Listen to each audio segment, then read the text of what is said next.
મારું નામ અશોક ભગીરથભાઈ રાઠી છે। સર આ કઈ જગ્યા પર ઘટના બની હતી ને શું ઘટના બની હતી એનું કારણ જણાવો। મારી પાસે મારા બનેવીનો ફોન આવ્યો કે સિવિલ હોસ્પિટલ પહોંચો કે નેહાનું એક્સિડન્ટ થઈ ગયું છે ને જાણકારી મળતા જ મેં માર્કેટથી સિવિલ હોસ્પિટલ આવ્યો ને અહીંયા આવીને જોયું તો કીધું કે રોકડિયા હનુમાનજી પાસે એક્સિડન્ટ થયું છે। આ બેનનું પૂરું નામ શું? નેહા દિનેશ સુરતમાં કઈ જગ્યા? ટવાણી અને નેહા દિનેશ ડાગા। સુરતમાં સર કઈ જગ્યા પર? સુરતમાં આપણે પર્વત પાટિયા ઉપર રહી છે। આ બેનના કેટલા બચ્ચા? એમને એક છોકરો ને એક છોકરી છે। એની ઉંમર કેટલી હતી? છોકરો સીએ માં ભણે છે અને છોકરી પણ ભણે છે। તે બેનની ઉંમર કેટલી? બેનની ઉંમર 44 જેવી છે। આ બેન શું કામ કરતી? ગૃહિણી છે।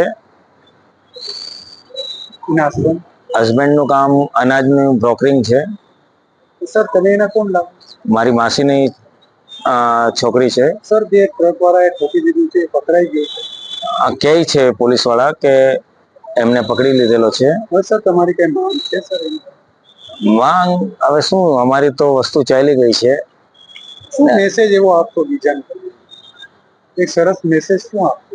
સરસ મેસેજ હવે શું આપીએ, રોડ રસ્તા ખાડા ખોપચા છે ને એના પછી પણ આ બધું ચાલે છે ને હવે